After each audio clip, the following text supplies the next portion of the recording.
Have you been taking magnesium every night, yet you still wake up at 2 or 3 o'clock in the morning?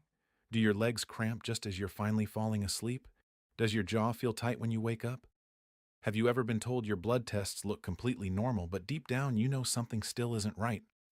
If any of that sounds familiar, this video may completely change the way you think about one of the most popular supplements in the world. I'm Dr. James Carter, and today I want to share something that surprises many of my patients. Every week I meet people who faithfully take magnesium. They buy high-quality supplements, follow the instructions on the bottle, and wait patiently for better sleep, fewer muscle cramps, less anxiety, or a calmer heart. But weeks later, nothing has changed. They begin to believe magnesium simply doesn't work. What if that conclusion is completely wrong? What if the supplement isn't the problem? What if the real issue is that almost everyone has been taught to use magnesium in a way that was never intended to solve the problems they're actually trying to fix? That may sound surprising, but by the end of this video, you'll understand why this happens so often. Today, we're going to uncover 3 mistakes that quietly prevent magnesium from doing what people expect it to do.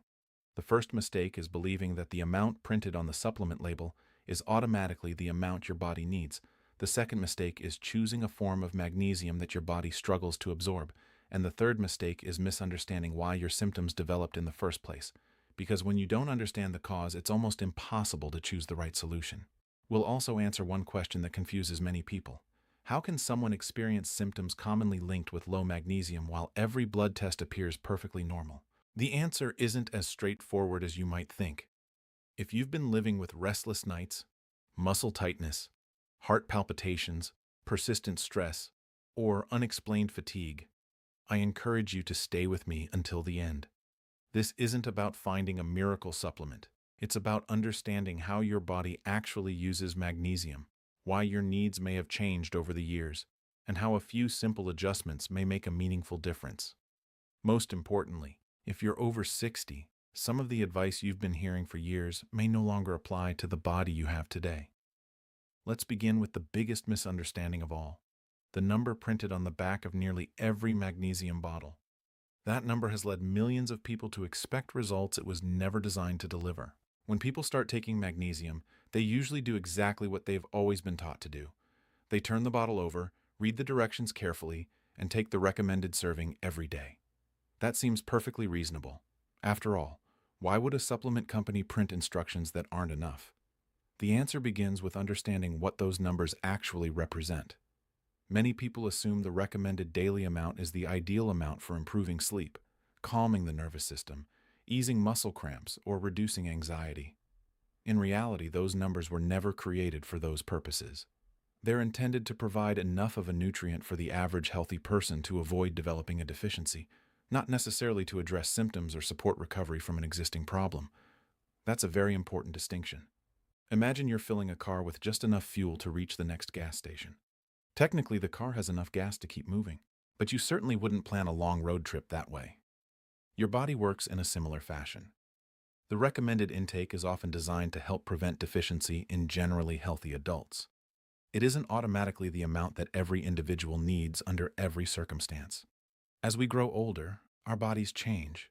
Muscle mass changes. Kidney function can change. Digestion becomes less efficient for many people. Certain medications may influence how nutrients are absorbed or lost. Even lifestyle habits that seem harmless can gradually increase the body's need for magnesium. For example, regular caffeine intake may increase urinary magnesium loss in some people. Long-term stress can affect magnesium balance. Highly processed diets often provide less magnesium than diets rich in whole grains, legumes, nuts, and leafy green vegetables. Heavy sweating during physical activity may also increase magnesium losses. Each of these factors may not seem significant on its own, but together they can gradually shift the body's nutritional needs over time. This helps explain why 2 people of the same age may respond very differently to the exact same supplement. One person notices improvement after a few weeks. Another notices almost nothing. The difference isn't always the supplement itself. Sometimes it's the gap between what the body requires and what it's actually receiving. Another factor that often goes unnoticed is body size. Nutrient requirements aren't identical for every individual. A larger person generally has a different physiology than someone much smaller. Health conditions, medications, diet quality, activity level, and overall metabolic demands can all influence nutritional needs. That's why a single number printed on a label should never be viewed as a perfect target for every person. This also explains why some clinical studies investigating magnesium have used amounts that differ from the standard recommended intake, always under appropriate medical supervision and for specific medical questions. That doesn't mean everyone should immediately begin taking larger amounts. It simply reminds us that there is an important difference between meeting basic nutritional requirements and addressing an individual health concern. Before making significant changes to your supplement routine, especially if you have kidney disease, heart conditions, or take prescription medications, it's important to discuss those changes with your healthcare provider. Now here's where the story becomes even more interesting. Even if you were taking what seemed like the right amount every single day, what if your body was only absorbing a small fraction of it? Because the form of magnesium you choose may matter just as much as the amount you take. And that's exactly what we're going to explore next. Now that we've talked about why the number on the label isn't the whole story, let's look at another question that often surprises people. What if you've been taking enough magnesium, but your body simply isn't able to use very much of it? That may sound impossible at first, but it happens more often than most people realize. Think about watering a garden. You can pour buckets of water onto dry ground, but if most of that water immediately runs off instead of soaking into the soil, the plants still won't receive what they need. The same idea applies to nutrients. Swallowing a supplement is only the first step. Before magnesium can support your muscles, your heart, or your brain, it has to survive digestion, pass through the intestinal wall, enter your bloodstream, travel into your cells, and finally reach the tissues that need it. That journey is much longer than many people imagine. This is why the form of magnesium you choose can make a meaningful difference. Not all magnesium supplements behave the same way inside the body. Some dissolve differently. Some are absorbed more efficiently. Some are more likely to remain inside the digestive tract rather than being utilized where they're needed. One of the most common forms found in inexpensive supplements is magnesium oxide. There is nothing inherently wrong with this form, and it certainly has legitimate uses in medicine. However, if your goal is to support relaxation, sleep, or muscle function, magnesium oxide may not always be the most effective choice for every individual because it tends to be absorbed less efficiently than several other forms. For some people, large amounts that remain in the intestines may also attract water into the bowel, which can lead to loose stools or digestive discomfort. Many people respond by assuming magnesium doesn't agree with them. In reality, it may simply be the form they chose. A different type of magnesium may produce an entirely different experience. Magnesium glycinate, for example, is often recommended because it is generally well tolerated and is less likely to cause digestive upset in many individuals. The glycinate portion is an amino acid called glycine, which is involved in several normal functions within the nervous system. While magnesium glycinate isn't a cure for insomnia, many people prefer it when their goal is relaxation or evening supplementation. Another form, magnesium citrate, is commonly used for digestive support because it may have a stronger effect on bowel movements. For some people, that's helpful. For others, especially if they're looking for better sleep rather than digestive relief, it may not be their first choice. There are also forms such as magnesium malate, which some people choose for daytime use because it is often discussed in relation to energy production and muscle function. The important point isn't that one form is universally superior. It's that different forms may serve different purposes. Choosing magnesium without understanding these differences is a little like buying a pair of shoes without knowing whether you're preparing for a marathon, hiking through mountains, or attending a formal dinner. The right choice depends on the goal. Another common misunderstanding is believing that taking more capsules automatically means more magnesium reaches your cells. Unfortunately, biology doesn't always work that way. If absorption is limited, swallowing larger amounts may simply increase the chance of digestive discomfort rather than increasing the amount your body actually uses. That's why quality, absorption, and consistency often matter more than simply chasing a larger number on the bottle. But even if you choose an appropriate form, there is still one question we haven't answered. Why does magnesium seem to influence sleep, anxiety, muscle tension, and even heart rhythm all at the same time? To understand that, we have to travel to the organ that depends on magnesium every second of every day: your brain. Imagine driving down a steep mountain road. Your engine is powerful. The accelerator responds instantly. But every time you press the brake pedal, the brakes become weaker. Eventually, You're still moving forward, but you no longer feel completely in control. That image is remarkably similar to what may happen inside the brain when magnesium levels become inadequate. Your brain is constantly balancing two opposite forces. One system helps you stay alert, think quickly, react to danger, and focus on the world around you. The other allows you to slow down, relax, recover, and eventually fall asleep. Both systems are essential. Without the first, you couldn't concentrate. Without the second, your brain would never truly rest. Many scientists describe these systems using neurotransmitters. One of the primary excitatory neurotransmitters is called glutamate.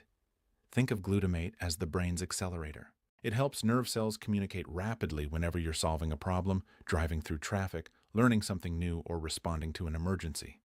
You need glutamate. Without it, normal brain function would be impossible. But there's another side to the story.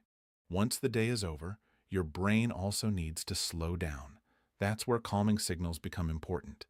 One of the best-known calming neurotransmitters is GABA. If glutamate is the accelerator, GABA functions much like the braking system. Healthy brain activity depends on keeping these two forces in balance. Magnesium plays an important supporting role in that balance.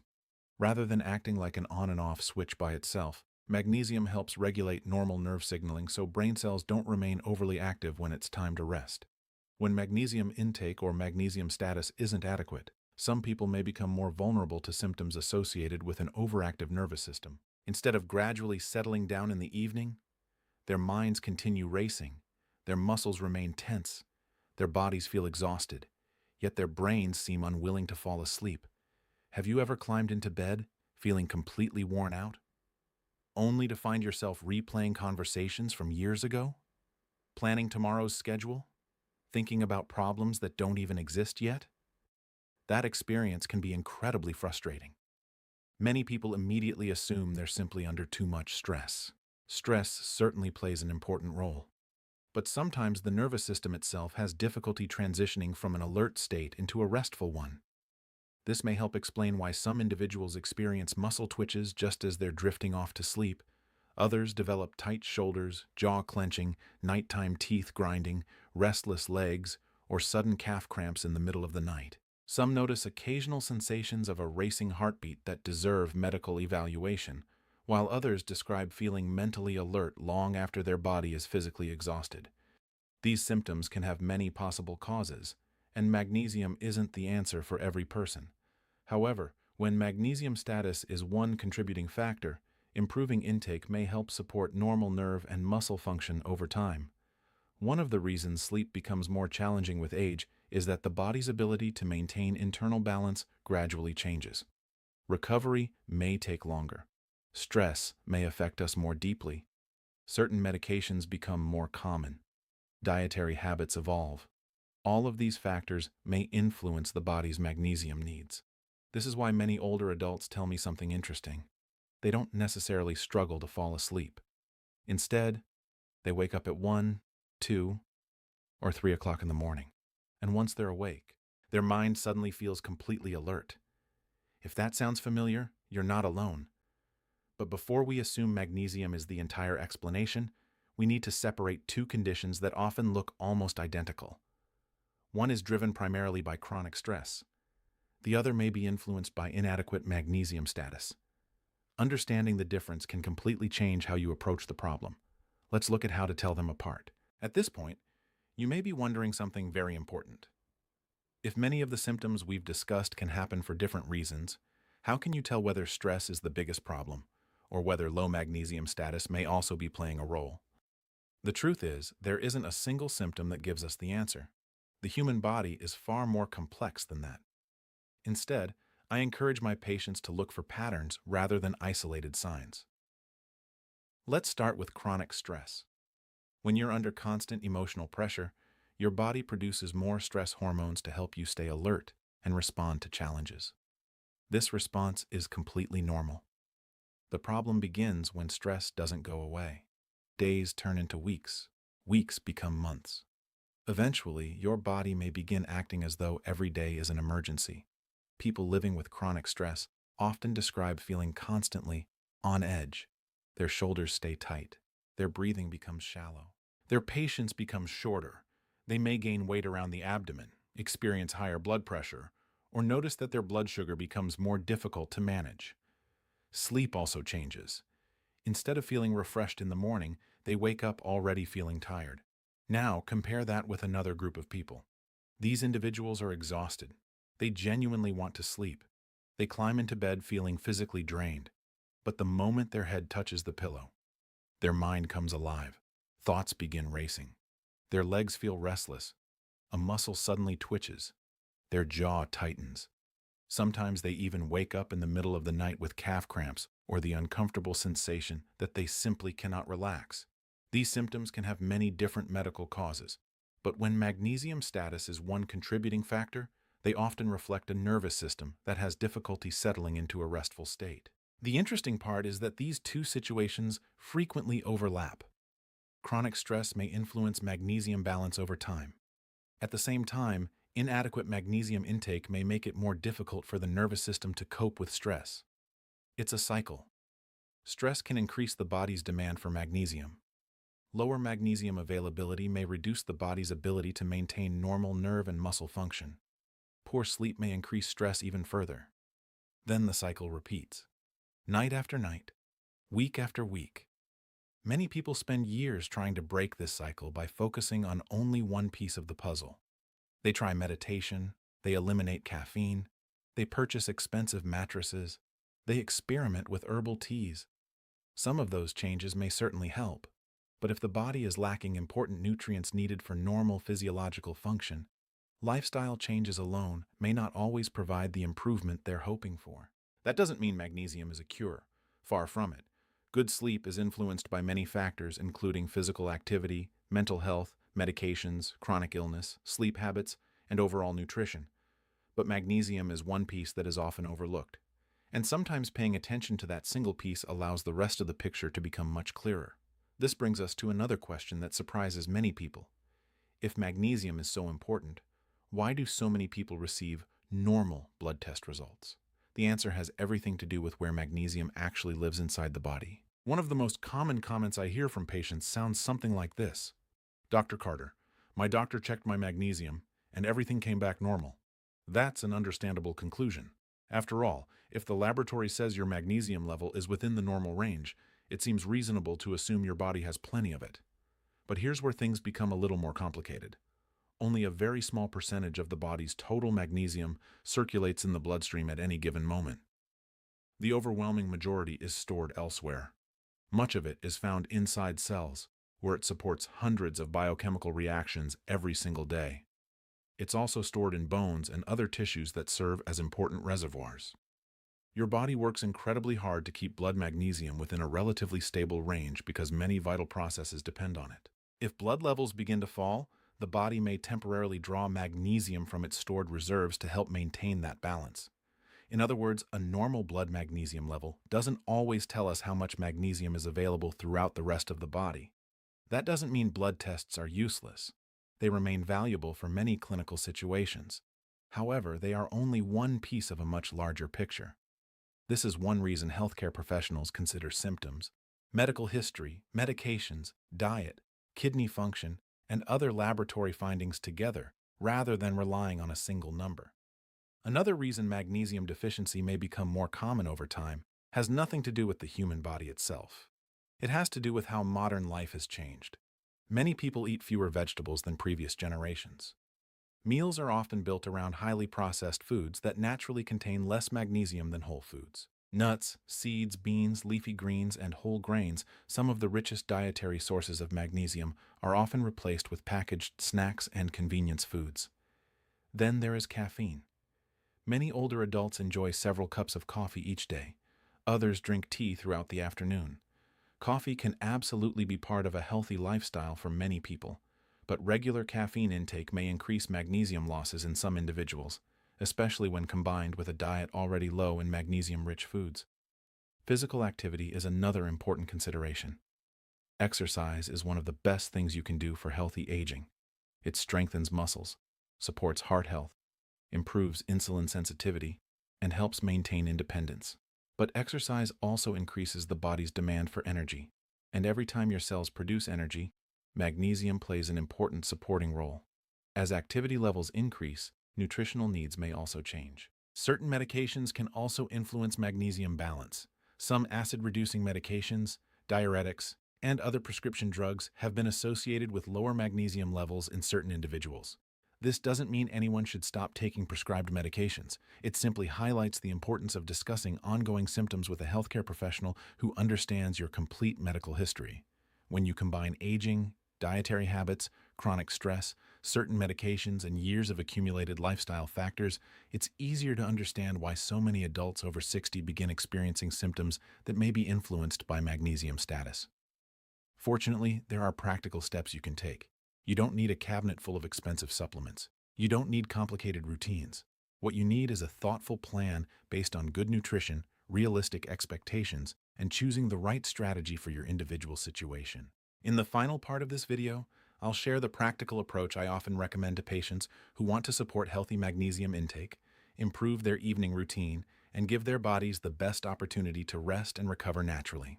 Now that we've explored how magnesium works inside the body, let's bring everything together into a practical plan that you can actually use. One of the biggest mistakes people make is expecting a single supplement to solve every problem overnight. Our bodies simply don't work that way. Good sleep, healthy muscles, a calm nervous system, and steady energy are the result of many different systems working together. Magnesium is an important piece of that puzzle, but it's only one piece. So if someone asks me where to begin, my answer is usually much simpler than they expect. First, take an honest look at your daily diet. Before thinking about supplements, ask yourself a few simple questions. How often do you eat leafy green vegetables? Do you regularly include nuts, seeds, beans, or whole grains in your meals? Have convenience foods gradually replaced fresh foods over the years? Small improvements in everyday eating habits can make a meaningful difference over time. Food provides far more than magnesium alone. It delivers fiber, vitamins, antioxidants, and countless natural compounds that work together to support healthy aging. If your healthcare provider recommends a magnesium supplement, choosing the appropriate form may be just as important as choosing the amount. For many adults, magnesium glycinate is often selected because it is generally well tolerated and less likely to cause digestive discomfort than some other forms. That doesn't mean it's the perfect choice for everyone. Different forms have different purposes, and individual medical conditions should always be taken into account. Consistency is another factor people often overlook. Many people take a supplement for 3 or 4 days, forget about it for a week, then start again whenever they remember. Nutrients don't work like pain relievers. They're not designed to create an instant dramatic effect after a single dose. Supporting your body's normal nutrient balance is usually a gradual process that develops over time through regular habits. Sleep deserves the same kind of consistency. Try to wake up at a similar time each morning, even on weekends. Reduce bright screens before bedtime whenever possible. Keep your bedroom cool, quiet, and comfortable. Avoid large meals and excessive caffeine late in the day if they interfere with your sleep. These habits may sound simple, but together they help create an environment where your brain and nervous system can transition into rest more naturally. Exercise also deserves a place in this conversation. You don't need intense workouts to experience meaningful benefits. A daily walk, light strength training, gentle stretching, or balance exercises can all support healthy aging. Movement improves circulation, supports muscle function, and helps regulate the body's natural sleep-wake rhythm. Stress management is equally important. Many people spend years searching for the perfect supplement while overlooking the impact of chronic stress on their overall health. Even 10 minutes of quiet breathing, prayer, meditation, reading, or spending time outdoors can help signal to your nervous system that it's safe to slow down. Never underestimate the power of small daily routines repeated consistently. If you've been experiencing persistent muscle cramps, unexplained fatigue, heart palpitations, numbness, severe insomnia, or any new or worsening symptoms, don't assume magnesium is the answer. These symptoms can have many different causes, some of which require prompt medical evaluation. A conversation with your healthcare provider is always the safest place to start, especially if you have kidney disease, heart conditions, diabetes, or take prescription medications that may affect mineral balance. Remember, supplements are meant to support health, not replace proper medical care. Before we finish, I want to leave you with one final thought. Aging doesn't mean your body has stopped responding. It doesn't mean better sleep is impossible.